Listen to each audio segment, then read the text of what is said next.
गुरुदेव भगवान के चरणों की वंदना कर रहे हैं गोस्वामी जी महाराज। क्यों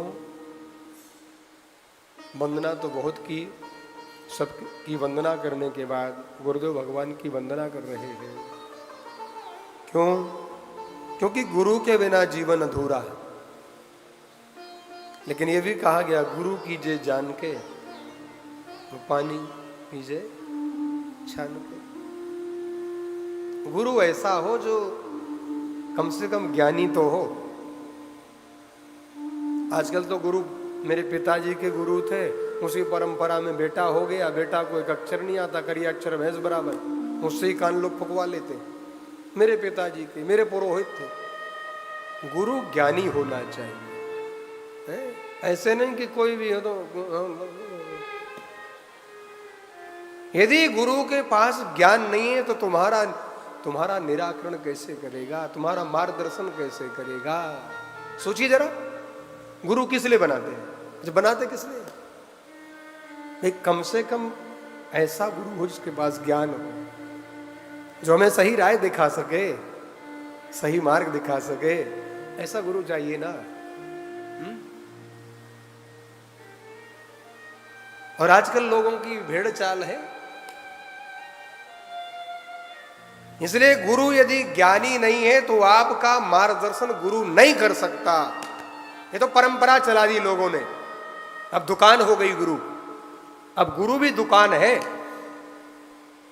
गुरु अब दुकान हो गई। जिस फैक्ट्री होती ना दुकान होती, अब वो दुकान बन गई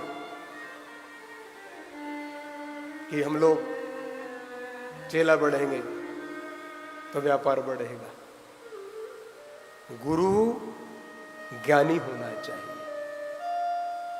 बंदहु गुरुपद पदम परागा, सुरुष सुवास शरस अनुरागा, अमीय मूर में चूरन चारु, शमन सकल भवरुज परिवारु। गुरुदेव के चरणों में बैठने से हमें मार्गदर्शन मिले, हमें राह मिले, हमें उत्तम राह मिले, हमें सही मार्ग मिले कि हम किस मार्ग पर चलें तो ये मानव जीवन लेने की सार्थकता सिद्ध हो जाए। मानव जीवन मिला है, इसकी उपादेयता क्या है? क्यों मिला है भाई? खाली पेट भरने को थोड़ी ना मिला है। मानव जीवन मिला है भगवान के भजन के लिए। तो कोई योग्य गुरु मिले तो भजन करें, सही मार्ग दिखाए। इसलिए शिवपुराण की विद्येश्वर संहिता में कहा गया, गुरु के सानिध्य में रहो जितना, जिस समय, उस समय भजन करना चाहिए। थोड़ा करोगे ज्यादा बढ़ेगा, थोड़ा भजन करोगे और गुरु के सानिध्य में करोगे तो अनंत गुना बढ़ता चला जाएगा। शिवपुराण कहता है। और तीर्थ में आए हो, तुम घर में एक माला करते ना तो उसका भी 25% मिलता है। एक माला घुमाते हो ना घर में, 25% मुश्किल से मिलता है। क्योंकि होते का घर में तो दुनिया भरे का यही आडंबर लगा। यहाँ आ गए ना, यहाँ घर का भजन और यहाँ का सोना बराबर है।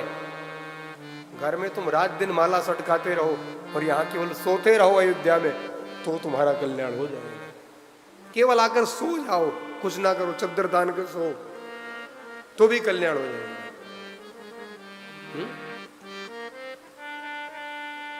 और यहां ही तुमने एक माला कर लिया तो हजारों गुना फल मिलेगा।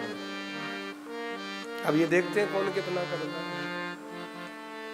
एक के कमरे में घुसेंगे, फिर दूसरे के में घुसेंगे, फिर तीसरे घुसेंगे, और वहीं बैठ करके क्या क्या होता है वो सब मुझे पता है।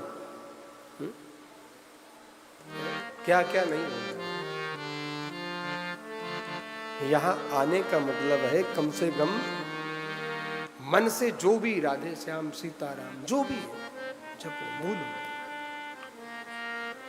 यही गुरु का काम है। गुरु वो है जो सही मार्ग दिखाकर भगवान से जोड़े। आजकल लोग गुरु क्यों बनाते हैं? फैक्ट्री बड़ी हो जाए, बंगला बड़ा हो जाए, ऐसा गुरु मिल जाए, पर्ची निकाल दे तो मेरी 10-20 फैक्ट्री लग जाए। बुरा मत मानना, आप लोगों का अनुभव है। और फिर मैं कह चुका हूं कि आपकी लाइफ तो बोनस की लाइफ है, मेरी लाइफ तुमसे छोटी है। उम्र में मैं छोटा हूं तुमसे, याद रखिएगा। लेकिन इस बोनस की लाइफ को लेने के बाद आपने कमाया तो है, लेकिन अब आप सोचिए जरा, शादी भी कर दी, बेटा बेटी ब्याह दिए, सब कुछ कर दिया, बहू भी आ गई, बेटी भी घर चली गई, जीवन कैसा है जरा इसका भी आंकलन करिएगा। बहू तो आ गई, क्या वो सुख मिल रहा है जिसकी आपने कल्पना की थी? क्या बेटा सुख दे रहा है? क्या बहू सुख दे रही है? क्या वो फैक्ट्री जो लगाई थी मेहनत से, 60 साल तक खून पसीना लगाया, क्या वो सुख दे रही है? क्या वो बड़े बड़े महल अट्टालिकाएं सुख दे रही है? जरा कल्पना करिएगा। सबके साथ है, आपके साथ हो या मेरे साथ, सबके साथ यही है। अंतर यह है कि आप भगवान से अंदर से जुड़े रहोगे ना, तो एक दिन ऐसा आएगा कि आपको छोड़ने में सहज रहेगा, और जुड़े नहीं तो आसक्ति है। यदि आप जुड़े नहीं अंदर से तो आसक्ति है। मरना सभी को है, जीवन का सत्य है। गीता में भगवान ने कहा मरेगा, आया है तो मरेगा, क्या करेगा अलग की बात है, लेकिन जन्म है तो मृत्यु है। तो विचार करिएगा, तुम जो चाहे थे तुम्हारे मन के मुताबिक हुआ? आपने सोचा मैं ऐसा विवाह करूंगा कि मेरा नाम रोशन होगा अपने परिवार में, समाज में, बिरादरी में, वो नौकरानी पकड़ लाया, हाँ नौकर की बेटी ले आया, जो भी ले आया, आखिर हुआ तो क्या हुआ? कहां गई आपकी प्रतिष्ठा जिसके लिए आप रात दिन मेहनत कर रहे थे? आपने सोचा था ऐसा समाज में प्रतिष्ठा ना होगी कि महाराज जय जयकार होगी मेरी, मेरा बेटा मेरा नाम रोशन करेगा। मैं नहीं कहता सारे बेटे नालायक हैं, लेकिन आज की परिस्थिति में बहुत कम बालक ऐसे हैं जो मां बाप के नाम को रोशन कर रहे हैं, बल्कि डुबो रहे हैं आज के परिवेश में। और हमारे हिंदू सनातन धर्म की एक विडंबना है, यही विडंबना है। और ये मैं देखता हूं रात दिन, हर घरों में देखता हूं। मैं उन लोगों को देखता हूं जो लोग रोते हैं बैठकर, घर के कोने में बैठकर, या मुझे फोन करके जो रोते हैं, महाराज जी मैंने क्या से क्या किया और आज क्या मेरे साथ हो रहा है। सोचिएगा, तो 60 साल आपने कमाया किसके लिए? बेटों के लिए। जब तक जवानी थी आपने सब कुछ लगा दिया, अब जो बचा है अपने लिए कमा लो। याद रखिएगा, इसको गांठ बांधिएगा। आपने जो कमाया, मकान दुकान फैक्ट्री सब छूटेगा, अब अपने लिए कमाओ। एक अकाउंट और है, यहां का अकाउंट अलग है, एक अकाउंट और है, उसको खोल लीजिए, उस अकाउंट को बढ़ाइए। ये धाम की कथा का मतलब ही है कि आपकी पूंजी बढ़े। आप जब धाम में आते हैं, तीर्थ में आते हैं, तो आपकी पूंजी बढ़ती है, पुण्य बढ़ता है। पुण्य पुंज बिन मिलहि न संता, शत संगति संसृति कर अंता। यदि पुण्य नहीं होंगे तो आप यहां आते नहीं। कितने लोग हैं जो नहीं आ पाए? 4 महीना पहले से प्लानिंग करके बैठे रहे लोग और नहीं आ पाए। क्यों? इसलिए कि व्यवधान हो गया, बेटा ने मना कर दिया, बहू ने मना कर, अरे उनका पुण्य ही नहीं था, उनका पुण्य शून्य हो गया, इसलिए घर की दीवालों में अटक के रह गए।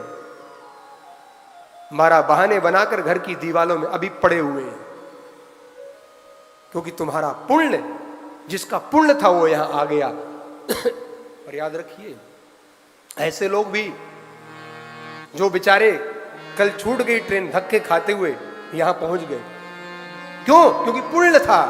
नहीं तो वो भी प्लेटफार्म से लौटकर जा सकते थे कि नहीं हम अब नहीं तो चले जाएंगे, थक गए, बहुत शरीर साथ नहीं दे रहा, लेकिन फिर भी मेहनत की ना, हिम्मत जुटाई ना, और सब वृद्ध हैं 6 के 6। लेकिन वो जो घर में बैठकर ये परेशानी वो परेशानी, मैं उनसे कहना चाहता हूं, मरोगे तब क्या परेशानी गिनाओगे?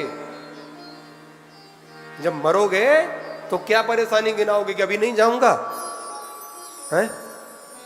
यही कहोगे ना, अभी पोता छोटा है नहीं जाऊंगा, हाँ स्कूल भेजना, बड़ा करना है, फैक्ट्री लगाना है, इसके लिए फिर शादी करूंगा, यही कहोगे?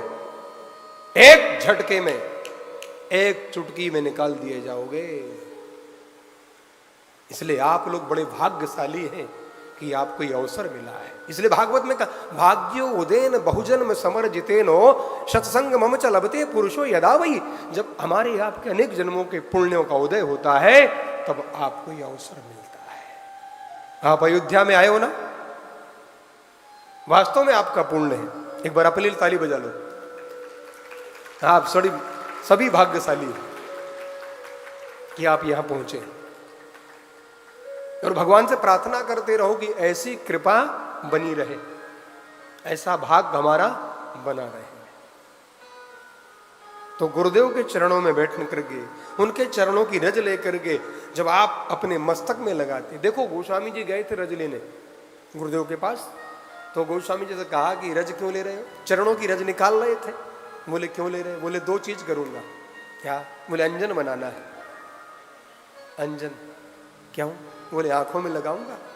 बोले इस रज का अंजन बनाएगा? बोले हाँ। बोले इससे क्या होगा? गोस्वामी जी बोले मैं जगत को नहीं देखना चाहता, बहुत देख लिया, अब मैं जगदीश को देखना चाहता हूं।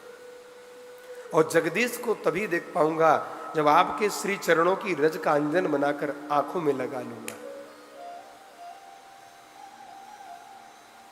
बाबा कबीर से किसी ने कहा कि कबीर आप वृद्ध हो गए हो, आपको अंजन लाके दें, आंखों में लगा लो, आपकी रोशनी ठीक हो जाएगी। कबीर ने कहा, कबीरा काजर रेख ही अब तो दे ही न जाए। कबीरा काजर रेख अब तो दे ही न जाए। नैनन प्रीतम रम रहा दूजो कहां समाए। कबीरा काजर रेख अब तो दे ही न जाए। क्यों? इन नैनों में तो मेरा राम विराजमान है, अब दूसरे के लिए जगह नहीं है, दूजो कहां समाए। इसलिए गुरुदेव के चरणों की रज गोस्वामी जी लेकर आए।